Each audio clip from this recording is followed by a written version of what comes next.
Welcome to Focus, a productivity podcast about more than just cranking widgets. I'm David Sparks and joined, as always, by the esteemed Mr. Michael Schmitz. Hello, Mr. Michael Schmitz. How are you today? I'm doing great. I got my coffee. It's Friday. I'm talking about focus with Yeah, Max Sparky. I mean, living the I, sh- dream. I should have made tea. We're recording early. Well, either way, I got my water. It is episode 250. I thought we should just say, hey, congratulations to each other. Back pat, 250. Yeah, 250 episodes is a lot. Yeah. When I took over in episode 50 for Jason Snell, I don't think if you would have asked me, are you going to make it 250 episodes? Probably would have said no, but Me, I'm not stopping. I am the TARDIS. That's what the new saying is. This week we're going to be talking about week planning.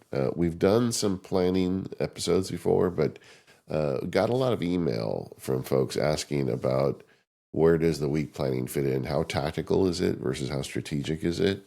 And how important is it? And you and I are both big advocates of the week plan. So we thought today we'd just take a break here and talk about why we think it's important and what we do with it, some good practices for it. So the productivity field guide, one of the nice things about it is I've got all of these webinars that we've done and we've covered week planning there a lot. So I was able to get a bunch of questions out of the webinar transcript. So we've got a bunch of questions about week planning too today. So I think we got a good one here. Let's just get started. let's do it. So why is week planning useful, Mike? Well, for me, week planning fits inside of a larger multi-scale planning concept where really the goal is to align the things that I end up doing with my vision and my values. So weekly planning, I feel like eliminates a lot of the reactive, this thing just showed up in my inbox and I got to do this now, because you sort of pre-decided what's important and you've set your intentions for the week. So it helps keep you a little bit more stable, I would say, as life tries to life you. Yeah, I like to think about it like as the tactical bridge. Like you have in your quarterly and monthly planning big goals and ideas, and you're trying to tie them to, your roles or your values or whatever your foundation is. But then, you get into the weeds. I mean, the days are the most tactical, but the weeks are the next level tactical. And to me, it gives me an opportunity to say, okay, big boy, you've made all these ideas and you have all these dreams. What are you going to actually do to move the needle on a daily basis for it? And you can't really plan that stuff out weeks in advance, but you can plan that stuff out roughly a week in advance. So it's the bridge. And I think if you do it right, if you're doing the big ones, the quarterlies, the monthlies, it doesn't take long. And I'm just going to, make the sales pitch right here. The weeks that I do the plan, I get a lot more done. And, if it takes you an hour to do it, you're going to get that hour back on Monday. It really has a big payoff. You don't need to do this many weeks to realize how valuable it is. Agreed. It's definitely valuable. It definitely provides a return on investment.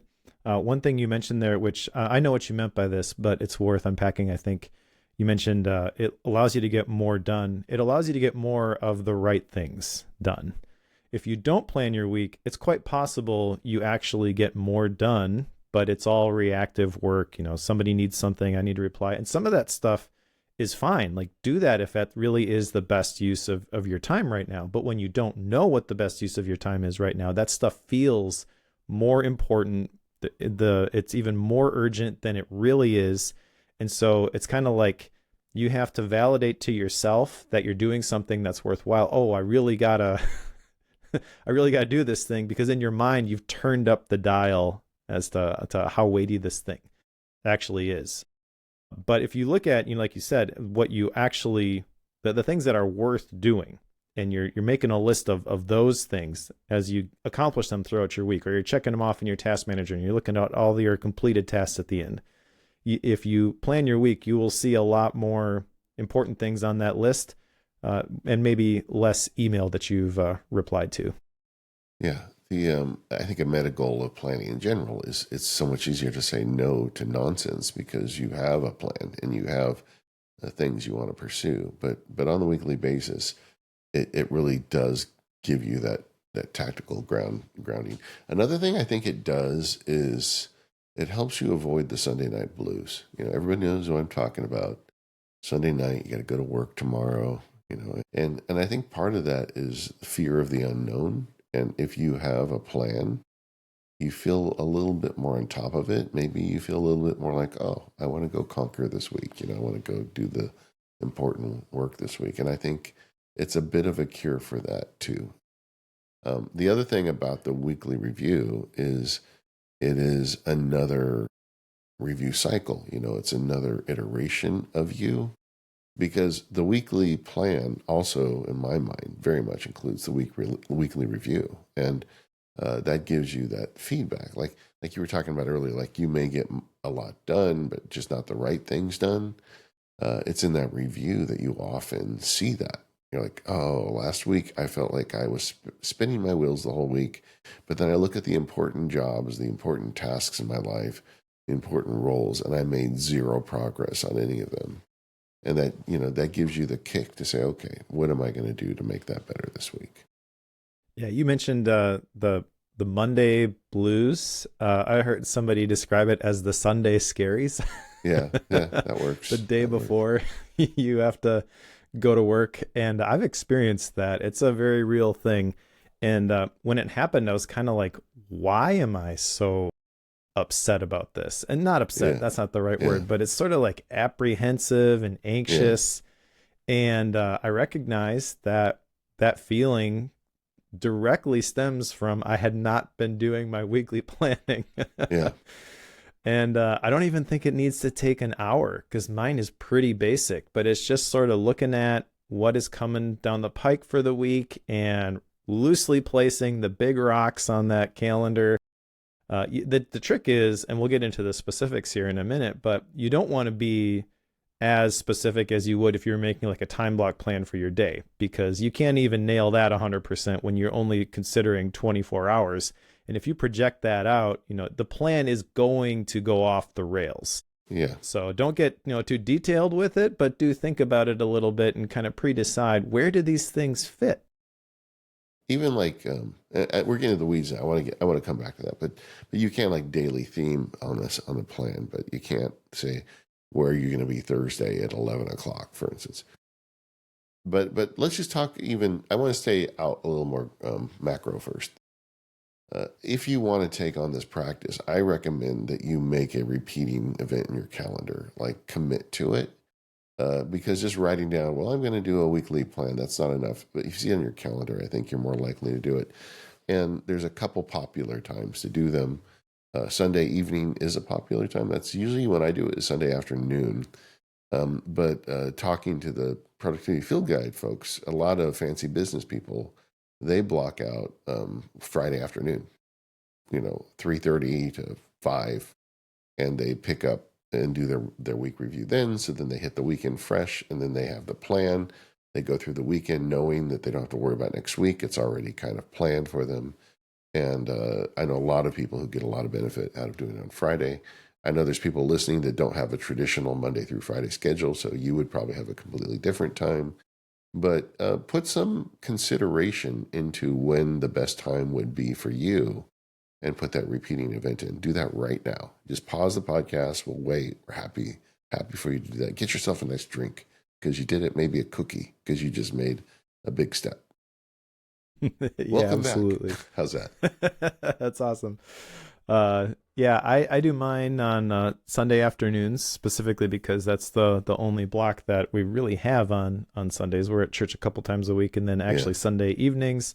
I could do it then, but I found a group that plays basketball on Sunday evenings, so I've been doing that a little bit, and that's a lot of fun. Yeah. So I like the idea of doing it on Friday, though. I feel like that would accomplish the same sort of thing as doing like a shutdown routine at the end of your day. You clear the decks, you don't have to think about it, totally get why that's appealing, and then you've sort of pre-decided what is going to happen during the next iteration, but now you've got, 2 whole days, Saturday and Sunday, historically. I mean, maybe you've configured your weeks a little bit differently, or your work schedule's a little bit different. That's fine. Understand the principles and apply them to your own schedule. But yeah, I like that. I don't even have to think about this. It's not even an item on my to-do list. The hard part for me is the shutdown routine is one that I can very easily just blow by. Yeah. So I feel like, when you mentioned that, I'm like, oh, maybe I should do it on Friday. I think that's probably not a great idea for me. But I am going to take my slot, which, like I said, is Sunday afternoons, and I am going to try to bump that up a little bit. I want to see if I can start thinking about it earlier, because if I think about it earlier, then I have more time after that where I don't have to think about it. It's not weighing on my mind. And eventually I would like to ratchet that up until Friday afternoons. And I think if I get some momentum with this, then I could probably make that work. You know what? I think I'm going to run an experiment, Mike. I'm going to start, and we're recording this on Friday. I'm going to try and do it later today. Yeah, see, I thought about that. I was like, I should do it later today. I have no idea if I'm going to be able to do it later today. I have to go to a basketball tournament at 3 p.m. Yeah. So, Well, I mean, it once again, there's no magic answer to this. There's no right way and wrong way. What you do is you experiment and you try different ways. But what I was just reporting is a lot of folks like the Friday, and I think the traditional one is the Sunday afternoon. But the big point is put it on the calendar. Have this as a regular event, something that you don't give yourself an excuse to blow by, and then you're going to be well served, especially if you've struggled with these in the past. All right, so you've got it planned. I mentioned earlier, I want you to do a review and plan. First one will be a little weird because actually, before you get to the review, I've got a question for you. Okay. So you told people to put this on their calendar, right? So they put it on their calendar for Sunday afternoon. They don't get to it Sunday afternoon. They sit down to work Monday morning, but they have control over their schedule, and they realize, I didn't do the daily plan or the weekly plan like David and Mike were telling me to do. Should they do it before they start their day on Monday? Does it still provide the return on the investment then? Yeah. If at all possible, do it first thing. If you have a Monday morning busy schedule, Monday afternoon is still fine. I did my week plan a few weeks ago on Wednesday morning. I mean, that has happened. I mean, it sounds silly, but I just know I'm going to get the benefit from it. But I had to take a trip, so I didn't have time to do it on the weekend. And then I came in Monday hot, and there was like a bunch of recordings and labs events, and it's just like I was going bell to bell Monday through Tuesday.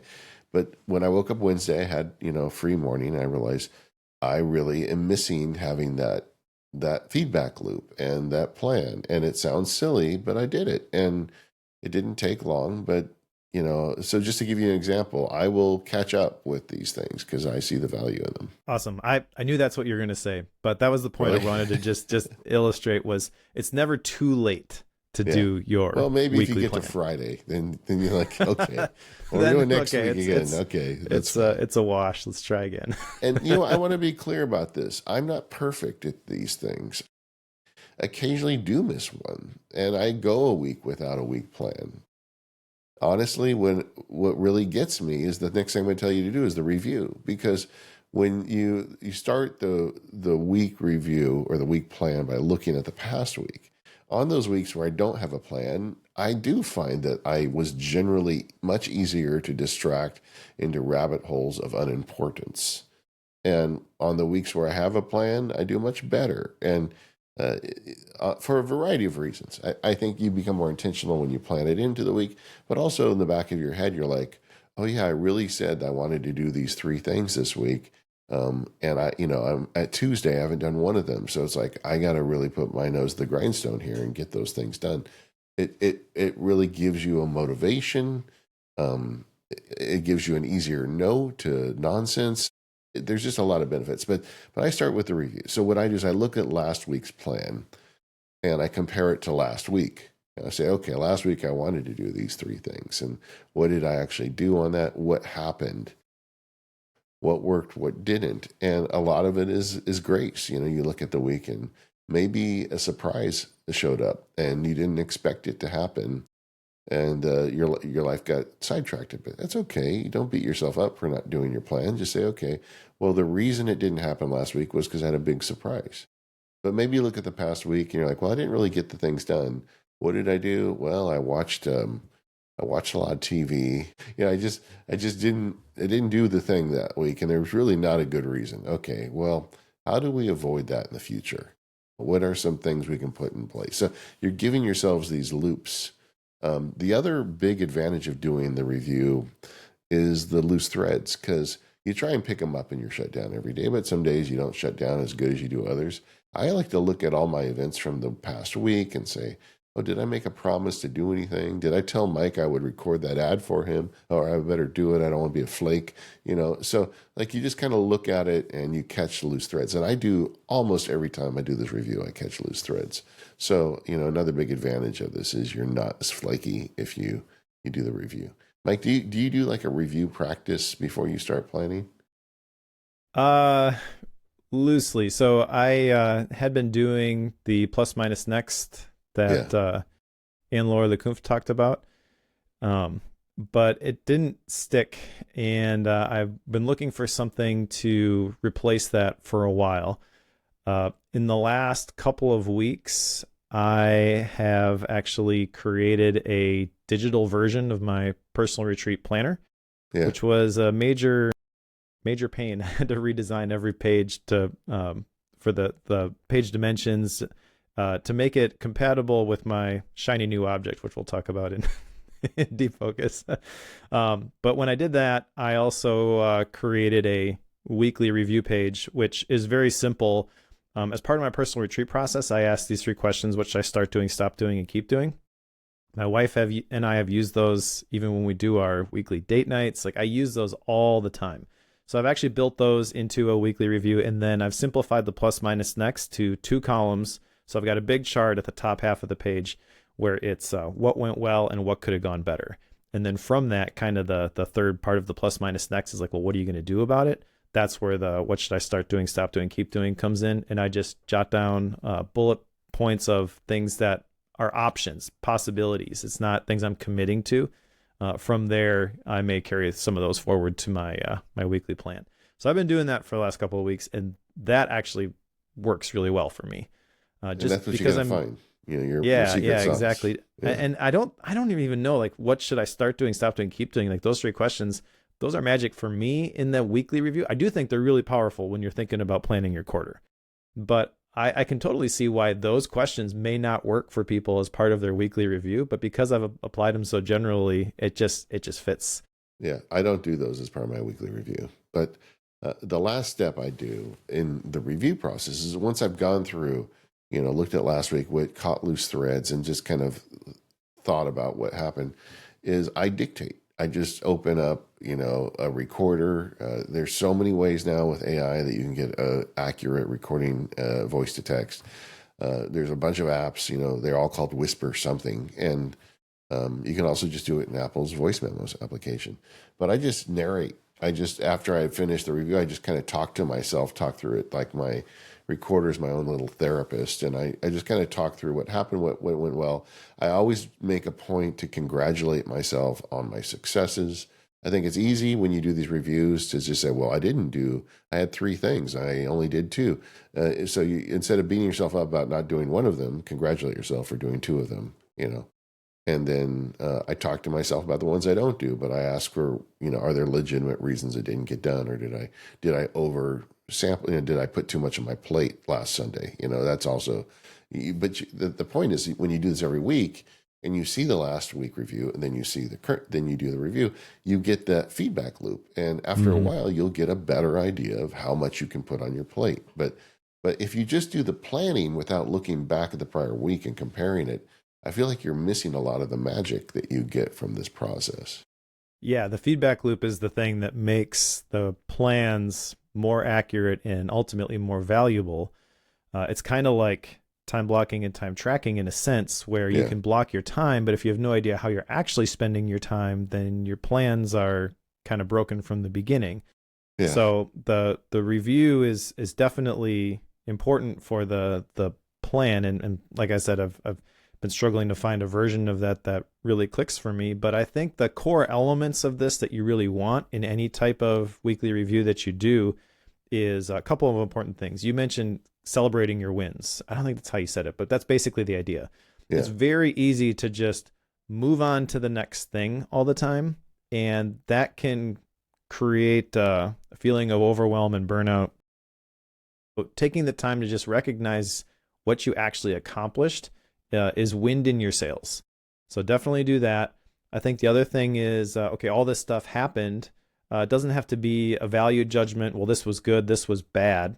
But you do want to basically ask, what can I learn from the things that have happened? And what am I going to take from these experiences? How am I going to redeem them and use them maybe to create better plans? And then the last part really is the open loops. If you don't consider, this is what I had planned for the week, and did I get this stuff done that I said I was going to do?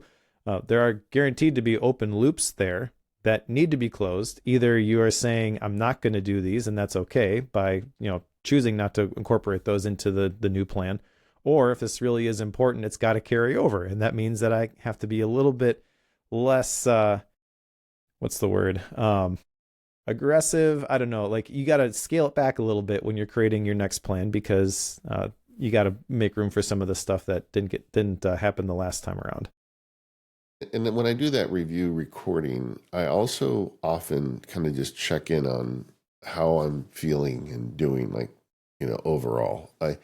For me, and I'm sure a lot of our listeners have this, like, you get into the zone of doing the work or pursuing the thing, being the actual thing you get paid for, or maybe family events, or the things you need to do on a daily basis. You get through it. Sometimes when I do the weekly review, I ask my question, well, how are you feeling? How are you, doing right now? How are you coping? And I'm surprised by the answer. It's like, oh, I actually feel kind of stretched thin right now. I feel a little like, that I am a little overdrawn in general, and I need a little more shop time. I need to sleep a little better. But I don't catch that in myself on a day-to-day basis. But when I force myself to ask the question in the weekly review, I also do that question monthly and quarterly, but sometimes I'm surprised by the answer, and it gives me another point that I can work with. Okay, so you've done the review, you've done the feelings. Now it's time to get serious about next week. How do you plan for the next week, Mike? Again, I've got a very simple template that I use, and I basically have 3 intentions at the top of the page, which I want those to align with my quarterly personal retreat. And I limit it to 3 intentionally. When I have more than 3 big intentions, I feel like it's easy for things to just get watered down, and I've got to force myself to pick what's really important to get done this week. So I'm not putting in, regular email inbox cleaning cycles in there. Yeah. These are like the 3 most important things this week. And I've in my community, actually, we have this win the week thing where we share every Monday morning the things that we're going to get done this week. And I've found that, the people who have more, and I started this way, you got 5 or 6, by the time you're explaining, you're telling everybody about them, because it creates this public accountability. When you get to the 5th or 6th one, you're just like, oh, this is a lot. Yeah. When you force yourself to pick 3, it's like, I'm really proud of the 3 things. Look at all the focus I brought to my plan here today. Yeah. So for me lately, they've been like, I'm doing this cohort. So I'm doing these cohort sessions. And then I've been focused on trying to create a new YouTube video every week. And so there's really only room for one thing that's outside of the normal flywheel lately. And that I just got to live with those limitations. So I have the 3 intentions there, and then I've got space underneath that for why I want to do these. And when I have some that repeat over and over again, I might skip that. But if it's something new, I find it valuable to actually write out, this is the why behind this thing. And then I've got a grid where I'm showing, it's really 2 rows and 5 columns. So it's Monday through Friday. And then the top half of that is AM, the bottom half of that is PM. Yeah. And I am picking one thing that I am going to be focused on in the morning on Monday, in the afternoon on Monday, in the morning on Tuesday, etc., for the entire week. And that's basically the big rocks that go in there. I'm not saying this is exactly when it's going to happen. So for Friday morning, for my weekly plan this time, it was record focused. Will I do other things Friday morning besides record focused? Absolutely. But I'm not going to try to figure that out when I'm creating the weekly plan. I know that the most important thing for me to do Friday morning is record focused. Yeah. And so I do that. And then at the bottom of that, I have just one prompt, which I sometimes answer, sometimes I don't. And it's, this week will be successful if. And I find that prompt helpful when there's a lot going on, because what it forces me to do when I have things in all 10 of those boxes, it's like, wow, that's a lot of stuff that has to get done this week. Sometimes it's just like, I want to write the new YouTube script, so I'll just put writing in those boxes. But sometimes it's like, I got to do this, and I got to do this, and I got to do this, and they're all time constrained. I got to deliver on these promises. So condensing that down to a single sentence, I always have to simplify it. So I might have 10 things I got to do, and I'm like, if I can record my podcasts and publish my YouTube video, this week is successful. And it just kind of like creates the 80-20 for the week for me when I force myself to write that out.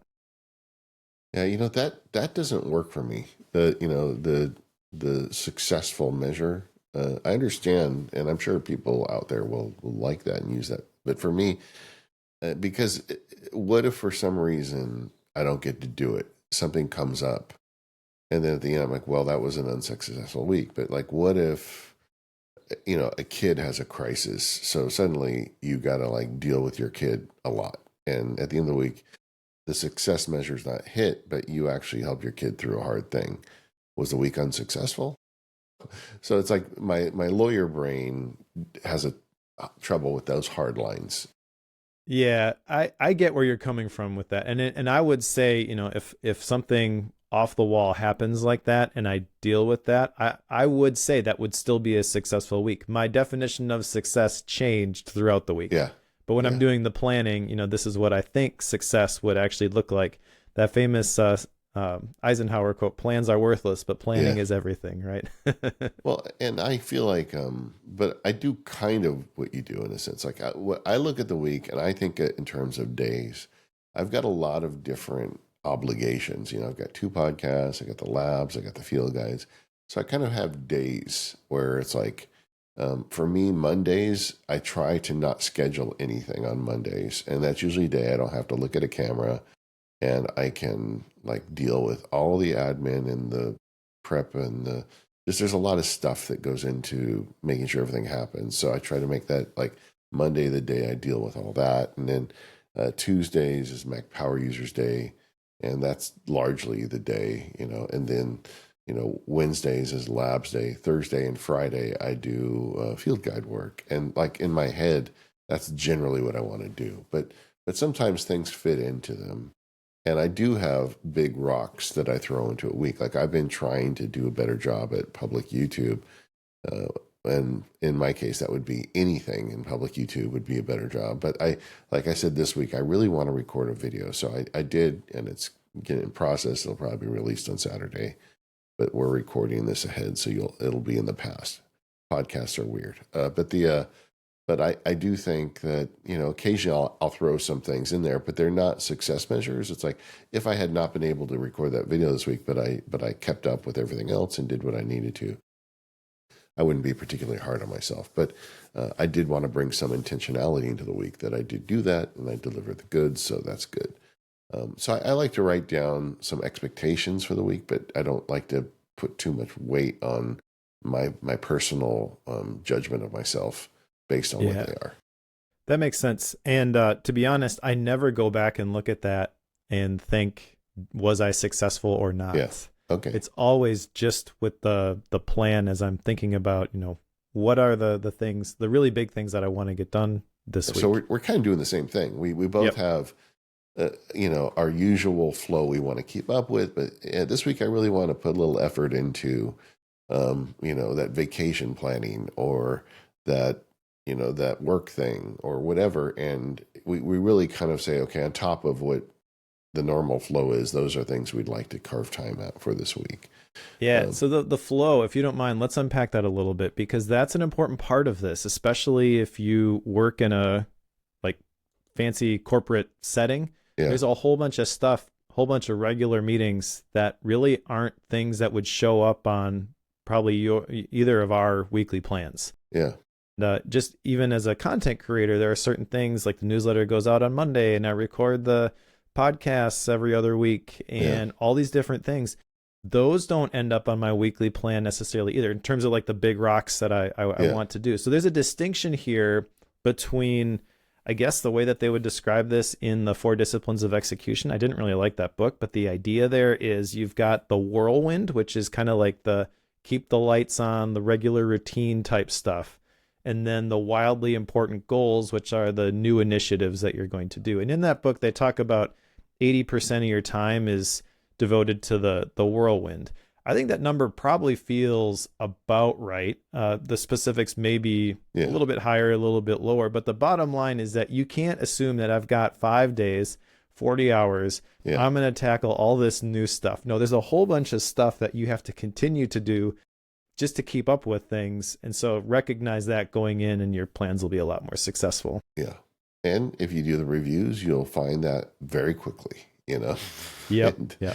you know, so it doesn't take a lot of time to figure that out if you're paying attention. But that insight is so powerful when it lets you pick, because then you say, okay, now I accept I really only have maybe 8 hours a week to do the new extra stuff. So what is important enough to earn that 8 hours? Whereas opposed the other way, you just throw everything on the heap and you pick one randomly, and that doesn't help.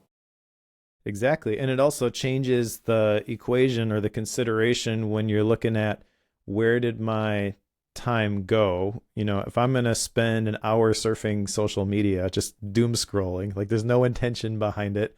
You can view that as like, well, it's only 1 hour out of 40. It's really not that big a deal, but really it's the 1 hour out of 8. The percentage of time that you've just wasted by not Yeah. being intentional, it hurts a lot more. So if you're going to start weekly planning, maybe we've sold you on the concept now. What are some nice tools to use as you structure your week out? I think there's a couple tools that you need to have. One is going to be a calendar because that's going to have all your appointments and meetings and things. Yeah.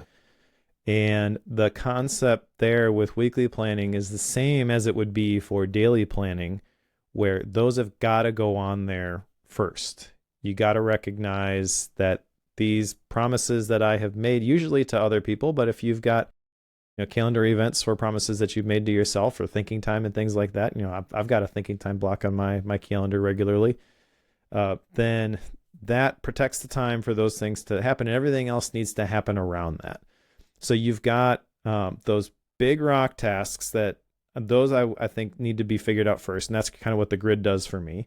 Then you've got around that your intentions or the things that you actually want to get done with the non-whirlwind type stuff that we were just talking about. And then you've got the admin stuff that really just needs to fill in around that. So to borrow that Stephen Covey analogy, like the big rocks go in the jar first. I feel like the appointments are sort of the big rocks. I mean, you could make the argument that the big rock tasks go in there first, and then you adjust the meetings and appointments if you need to. But for most people, I think those meetings and appointments, those are the things that are kind of non-negotiable, right? So then you take the time that you've got left and you figure out when am I going to do those tasks or those intentions that are important to me, slot those in, and then all the admin and the whirlwind stuff kind of fits in around that. So you've got the big rocks as the visually, the way I think about this would be the meetings and appointments. The pebbles and the smaller rocks after that, are going to be the things that I actually want to get done. And then all the other stuff that has to get done fills in around that. And if I run out of capacity before that stuff gets done, well, and that's why I got to look at the review and figure out, where did I hit my limitations, and maybe I got to bite off a little bit less next time around. Yeah, I think that's the way you do it. Historically, I've talked about stretch goals for people, and I'm like increasingly not in favor of stretch goals when you're planning. I think it's a bridge. Like if you're struggling with taking too much on, and you just can't bring yourself to say, no, I'm only going to do 2 to 4 things. I'm gonna have 8 on my list. If you just can't bring yourself to cut it down, I like to label the bottom 4 of those stretch goals, because you know, and I know that you're not going to do those things. Like, you just got done explaining by the time you finish the appointments, the actual priority, big rocks, all the admin. If you get through all that, then you should go have a drink or go watch a movie or go take your dog for a walk. You should not be saying, okay, give me more. You should be patting yourself on the back and moving on. But if you can't bring yourself to do it, go ahead and label them stretch goals. But I really hope that if you do this for a little while, you come to the conclusion that no, I'm not going to do that. Just get the list down. Like Mike insists on 3. To me, I don't have a hard number. Sometimes it's 1. Sometimes it's 5, as much as 5. But if it's 5, that doesn't mean a lot of them might be kind of small. But it's never more than 5. And just don't let yourself get in the position of adding on so much and using the stretch goal idea to make you think you're going to do it, because you are not going to do it.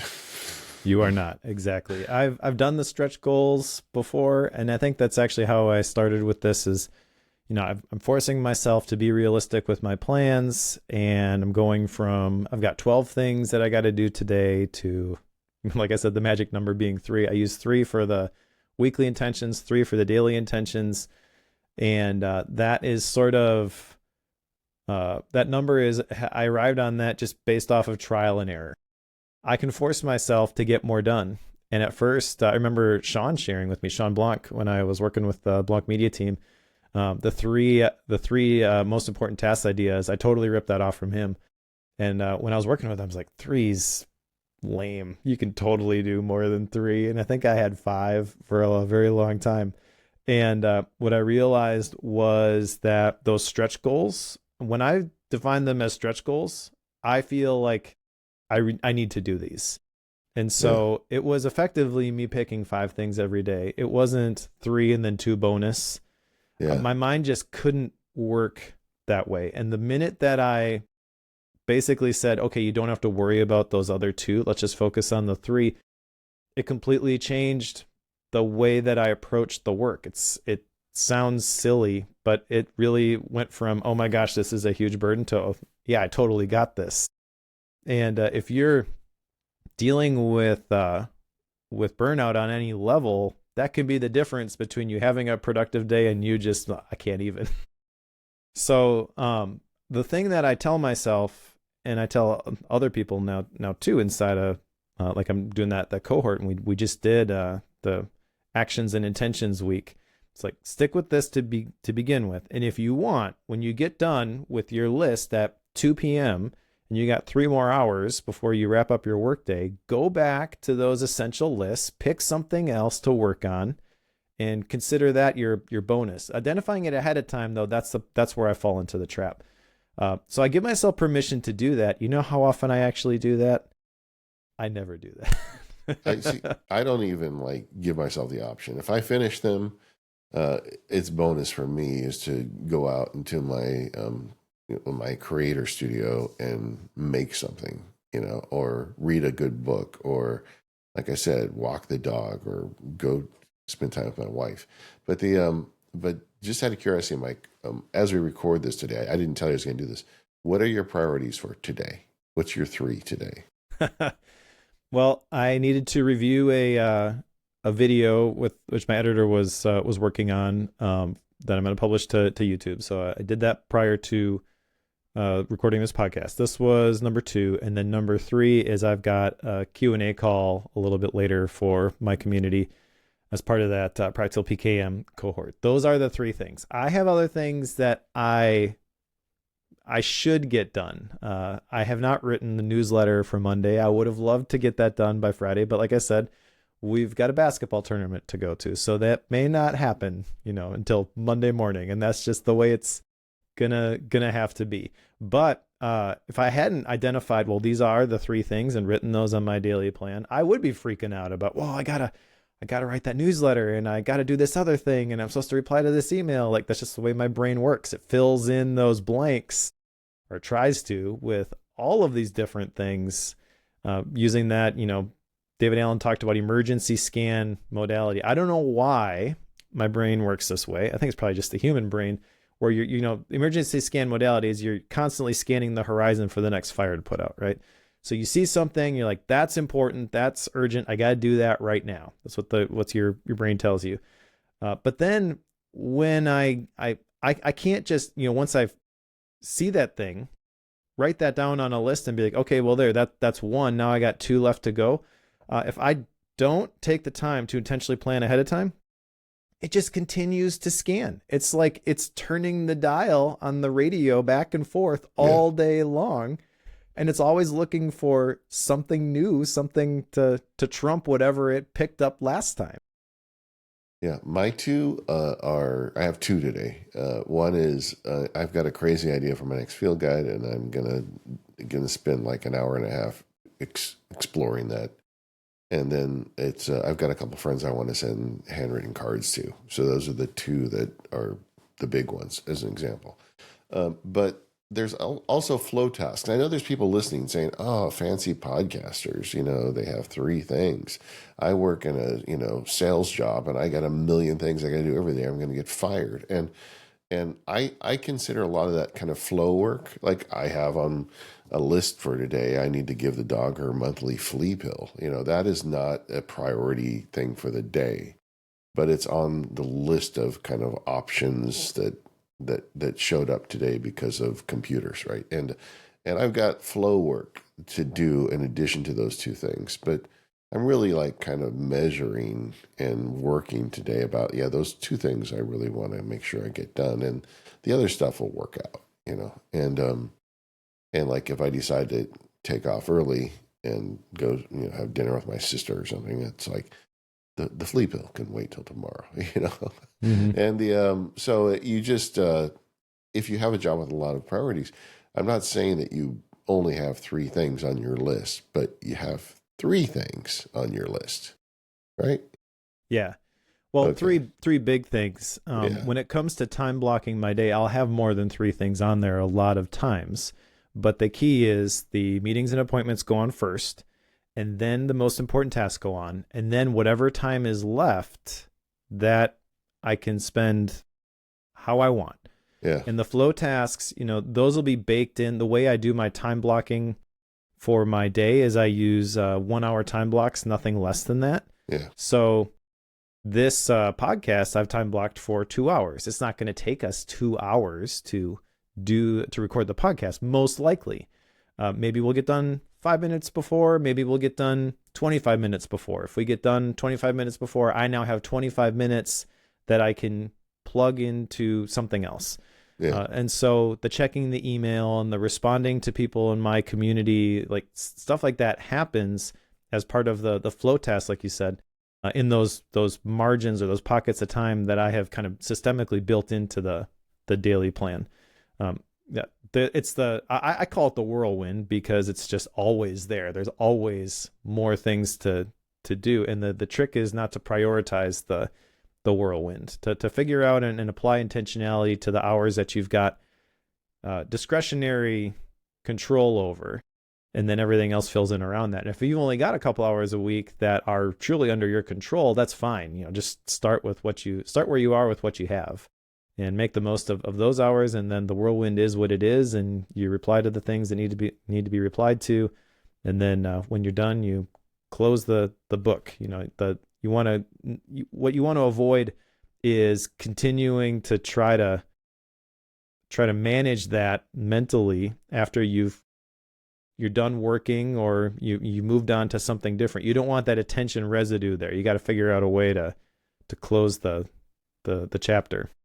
Something you and I are both doing, which we haven't said explicitly on the idea of time blocking, is I guess, I don't know who came up with the term time boxing, but I really like it, is we're essentially boxing, you call it your whirlwind or my flow tasks, into boxes. So going back to the dog example, it's like I've got an hour household block for my day, later today, where there's a bunch of stuff I need to do around the house, and giving the dog the flea pill is one of those things.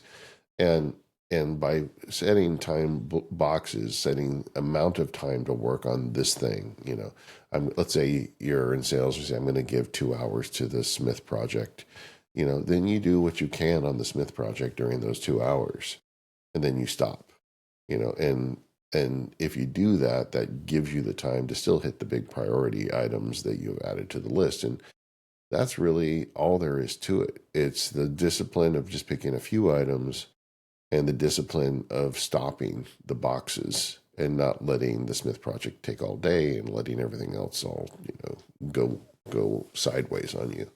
Exactly. And there's two approaches to that, by the way. Like, you could time box your important work, and then all of the whirlwind stuff happens around that. And when you're not working on the Smith project for those 2 hours, you are checking Slack, you are checking your email, because maybe you're in sales and someone needs a proposal and you've got to be able to respond to that. But you can turn that off for just an hour here or an hour there. Like, that's still worth doing. If you take that a little bit further, you could time box those flow activities. So I did that when I was working at the digital marketing agency. So agency life is, not something I didn't really like it. I'll just say that. But even in that environment, we were able to, not just me, it was the rest of the team too. We were able to time block our communications. So people need to be responsive. You need to get back to people via email. You need to respond to your teammates via Slack, because we were 20 some people on a remote team. And we were able to come to the understanding that, when someone needs something via Slack, there's these set communication guidelines that people are going to follow. So if I need something from you and I send you a message, it's expected that you'll get back to me within 3 to 4 hours. So if I send it in the morning, you'll get back to me before you break for lunch. If I send it to you in the afternoon, you'll get back to me before you leave for the day. But you don't have to constantly be going back and forth all the time. And just like the weekly plan, it takes a little bit of forethought and, like, how are we actually going to do this? When we talk about these things, what are the rules that we're going to play by? And then by coming to that shared understanding, you can easily protect the time for the things that are truly important. One of the things we've been dancing around is tasks, how they fit into this. And I think a big piece of the task list is just remember it as a list of lists, as an ally, not a boss. And you can really have a healthy relationship with that list as you do your weekly plan. Yeah, the list of lists is a good way to put it. Another way to frame it, I wrote about this recently in my newsletter, the brain versus the list, which is an idea I picked up again from Sean. The list of lists, or all of the task managery type stuff, let the computer do what it's good at, analyze all that metadata and give you all the options. Just don't assume that whatever it presents to you is the list that you should work off of, because there's going to be more on that list than you can possibly do. So taking that list of recommendations and deciding for yourself what I'm actually going to do from that list, that's where the magic happens. And that list that you make outside of the lists of lists, or the brain that's making the recommendation engine, I guess that could live just about anywhere. But I find it helpful to say, the lists of lists, that's the computer. So we're going to go all the way to the other side. We're going to write these out analog, or I guess spoiler alert on my fancy new e-ink tablet, the Supernote Nomad, which we'll talk about in deep focus probably. I think Mike likes e-ink as much as I dislike it. I think that's what we're getting to. It's fun, but the handwritten piece, that's the thing. Like, there's no way to connect that back to the recommendation engine. If I'm going to make my list, work off of that list, and then even I'll take it further, I'll write those on a note card. I'll prop it up on my desk so it's always in my face, but it's always an analog thing that's in my face. If I want to check those off as complete, I have to go all the way back to the task manager to do that. That's intentional. That separation means that I'm not constantly going back to that list that the recommendation engine has given me and saying, what else can I do from here? Yeah. if you take on this idea of planning on a weekly basis, your calendar is going to be an important tool for you. There's a lot of ways, though, to skin that cat. Like you could, if you're on a computer, get a calendar app and just put it in week view. This is something I do with Fantastical. I make it a full screen view, and I have a giant monitor, and it's just a separate space on my Mac. So anytime I want to reference calendar, I just space over, and I've got this really nice, beautiful view of my calendar. Ugmonk makes these really amazing little week cards where you can put it on your desk and write it out. I've got those. I use those on a different desk, but I actually take the time to fill it out every week with the major block times throughout the week. And the week cards are good. But you should have some sort of calendar that you can rely on that's going to be correct and that you can get to easily and reference as you work your way through the week. So I think and as you do that, then when you do the week plan, you'll take more effort to make that data right and set the days the way you want them to be. Yep, 100% agree. A calendar is super important. The accuracy of the calendar is even more important when other people are looking at it. Yeah.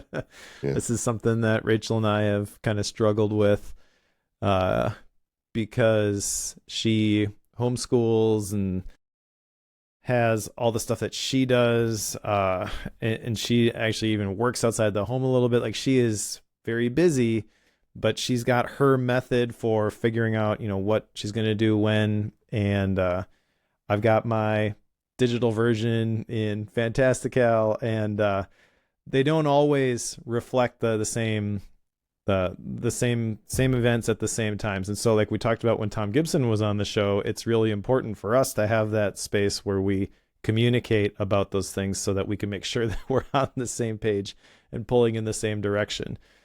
Because when we don't talk about that, we feel like, we don't have time to talk about that. Really, we don't have time not to talk about that because we've got 5 kids at home and we're trying to coordinate all these schedules. And almost every time, every single day that we don't do that, there is potential, and it frequently happens, where we end up going in opposite directions and things are harder than they need to be. So, Mike, we had a bunch of questions about week planning, so I thought it'd be fun to just kind of go through and answer them round robin. The first one was, what if I can't commit to the same time every week for the weekly planning?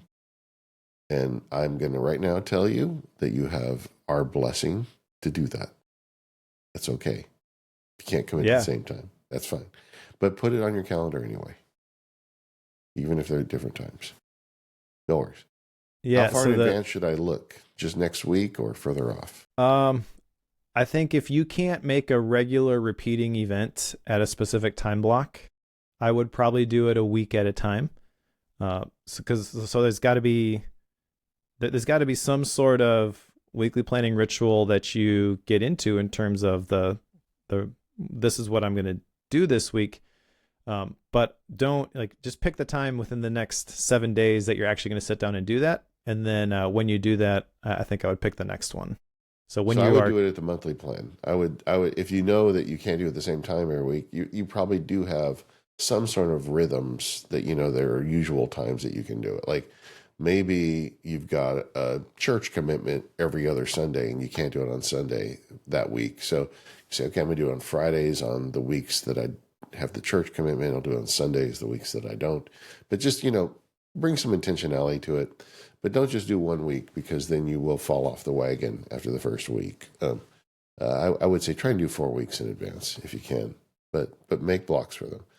Just in general, though, how far should you look out when you're doing the weekly plan? Should you be looking out 10 days or 14 days? That was a question we had. I just look out 7 days. It's fine. Yep. I do a monthly plan. I know it's kind of generally coming down the road, but I just need to look at the next 7 days. Yeah, I think 7 days, you don't want to go further than that. The further out you go, the less accurate the plan is going to be. And the thing you want to get into is the rhythm. So figure out those time blocks when you're going to do the regular planning. It's not just daily. It's not just weekly. For both of us, it's quarterly, weekly, and daily. You've got an additional monthly in there. I guess you could also do annual planning. Just recognize that the more time periods you do the regular planning like that, the more commitments you've made right? So the more times you got to show up and do it. It's if I had to give somebody some recommendations for creating this regular routine, I would say build these one at a time. I don't know, maybe the place to start for me would probably be the daily. I feel like if you got in a habit of that, that would give you the biggest bang for your buck initially. And then once you got some feedback loops in with the daily, you sat down to do weekly, you could kind of already know how this stuff was going to play out a little bit, so you could make an educated guess at a weekly plan. And then quarterly, I feel like going out further than that, you have no idea what the future holds. Yeah. I feel like the biggest benefit of weekly planning is honestly the review cycle and the prep of the big things that you want to add to the whirlwind. I think that's the big payoff. The actual daily allotment of saying, well, I'm going to try to do this on Tuesday and that on Wednesday, that is less of a payoff because life happens and you don't know what's going to happen. In fact, even planning on Sunday, I find that I barely plan Friday because by the time Friday gets here, I don't know what the world's going to have presented to me. So the actual day-to-day planning out of it to me isn't the big benefit. It's actually the thinking part, the emotional check-in, the looking at realistically how you did and being able to be more accurate in your future plans. So to me, that's the big bang for the buck. Somebody wrote in, do you ever skip weekly planning? What happens if you do? I talked about that earlier. It happens sometimes. And the trick is, get back on the horse. Don't let the fact that you missed it 1 week mean that you don't do it anymore. And actually take a minute to look like what happened when I didn't do the planning. You'll see the evidence of the problem. Yep. Real quick, I want to go back. I agree that the biggest bang for your buck probably happens in the weekly, but the way I framed it, why I framed it the way I did is I feel like if you're coming to this is the first episode of Focus you ever listened to. How do I start applying more focus? Get 1 hour of intentionality applied in your daily plan, and you'll be like, oh, this is awesome. Yeah. I agree. When I meant the bang for your buck, I mean, what's the biggest benefit you get from the process of weekly planning? I'm not comparing it to others. Gotcha. I actually think probably the most important are the daily and the quarterly, but yeah, I think you're probably right. The monthly and the weekly are, to me, it's like, that's the tactical bridge, going back to what I said at the beginning. Yeah. There's a question here. It says, what's the difference between weekly planning and just looking at my calendar? That's a great question. So I feel like if you just look at your calendar, that is basically the calendar telling you what you are going to do. And planning is telling your calendar what you are going to do. So it's approaching it from a different perspective. Instead of just getting your marching orders, you're applying intentionality. The master versus the slave. Yeah. How do you decide what makes the cut for the week and what gets pushed? You do that based on your reviews off your experience. And we talked a lot about that already in this show, but be very wary about biting off more than you can chew because there's a huge difference in your ability to move forward based on what you did. Like, just imagine a week where you chose 3 things and you did 3 things, what your feeling is going to be about yourself, versus a week that you chose 20 things and you did 1 thing. Mm-hmm. Because when you choose 20 things, you get that administrative overload and there's no way you have time even for the 3 things. It really just changes your whole outlook and it gets you that momentum you need. So if you're worried about you taking on too much, then you're probably taking on too much. Yeah. And in fact, that's the next question I wanted to ask here or address here is, what if I have way more to do than time available? How do I choose? Yeah. You've got to choose. Like there's not it sounds maybe a little bit like we're blowing off while you don't really understand my situation, but this really is what it boils down to. I'm reminded of a story. I forget if it was Warren Buffett or Charlie Munger was talking to the driver, and he's like, how do I achieve the level of success that you got? And they're like, well, what are 25 things that you want to do before you die? Make that list. Yeah. Okay, now narrow it down to 5. Oh man, that was really hard narrowing it down to 5. Okay, now pick one. Yeah. Now go do that. Yeah. Yeah. The ruthless prioritization of what is really important. Yeah. The ability to focus. That's why we're doing this show 250 episodes in, and no signs of slowing down, in my opinion. Like, this is just going to become more and more important in the world that we live in, when there's all this information that's coming at us and all these options that we have available and all these things that we quote unquote should be doing. We have to be able to sort through all that and be like, this one thing right here, this is what I should be doing right now. Nothing else matters. I feel like one way to look at it is like, think of it as you look at your calendar. Like, when you look at your calendar, you cannot book a gym workout and a dentist appointment at the same hour. It is not possible for you to do that, But then when you do the task assignments and the priority assignments, you do effectively the same thing. You're signing yourself to go to the gym, go to the dentist, and do your taxes all at the same time. You just can't do it. And everybody struggles against that. We all resist against it. We look for hacks and efficiencies to make us feel like we can do it. But everybody who pursues this journey eventually gets to the point that they realize they have to do less. And what happens is they try to do less, and it's okay. The world does not end. They just actually enjoy life a bit more, and they actually work on the things that are more important. So you accept that you can do less, you figure out what's important, and honestly, that's the end of the game once you figure out those two things. Yeah, there's another question here, which I love. Don't you lose spontaneity with all this planning? No, actually, this increases your ability to be spontaneous. It feels counterintuitive, but to me, this is sort of like budgeting, but instead of money, it's with your time. And again, there's, the weekly plan where this is loosely figured out, and then the daily plans where it is actually time blocked for me. But I remember, was it Dave Ramsey talks about give every dollar a job, tell your money where to go instead of wondering where it went. Yeah.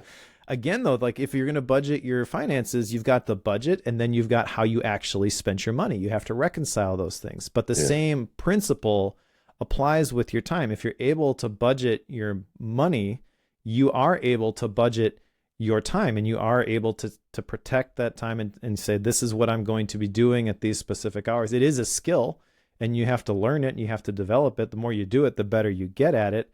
But what happens, much like a budget, when you've got your finances figured out and you've got things delegated to the different areas, you find that at the end of the month, you actually do have money left over, and you can use that for things instead of, running out of month before the or running out of money before the month ends. There's always more month than money is the way that I've heard that described. It's the same thing with your time, but you got to be realistic, and you got to take it seriously.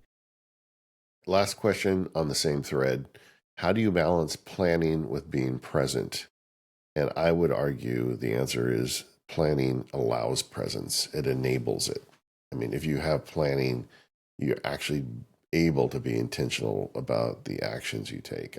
I don't know how you get presence without planning, because the world comes at you. What do you call it again? The whirlwind? It comes at you every day, and you got to have a plan to be present. So if you've been listening to us and you are inspired to try this, schedule some block time, do both review and plan. Don't be too hard on yourself. Any other generic advice you can give, Mike, to people getting started on this practice? Just get started. Keep it simple at the beginning. Don't try to do too much, and get the cycles in. The feedback loops are really the thing that's gonna provide the payoff. Somewhere write down, I'm going to try this weekly planning experiment for 3 months. Write it down, make a contract with yourself. Don't just try it for a week or two. Give it 3 months, and then you'll see the benefits. Okay, Mike, what are we reading? I've got a book called The End of Burnout by Jonathan Malisich. And it's an interesting book because it talks about burnout being this cultural phenomenon where we go to our work and expect it to provide meaning and purpose for us. Yeah. And I've just started it, so I don't even know the author's real arguments there. But basically, in the introduction, he's kind of arguing that we should flip that and we should instead bring our meaning and purpose to the work that we do, which I think is a very interesting idea. I've got a life-themed cohort where we basically talk about your personal mission statement and your personal core values. And so this topic comes up a lot. And I think when people first start talking about that sort of stuff, they feel like, oh no, I'm going to get clear on this and realize that I was doing everything wrong and I need to quit my job and not be a lawyer anymore and go make stuff on the internet. You know, Feeling close to home. And that may happen, but most of the time that doesn't happen. What actually happens is you realize how the why behind the things that you're doing, and you're bringing, you know, motivation to the things that you're actually doing every day. So I think this is kind of cool. And burnout is definitely a thing. Like I see that popping up over and over and over again in the different conversations and things that I'm seeing online. So I think this is going to be an interesting topic. I have no idea if the book's going to be any good yet, but I am definitely interested in the topic of burnout. Feel like I've dealt with that myself, and maybe that's a topic for a future show.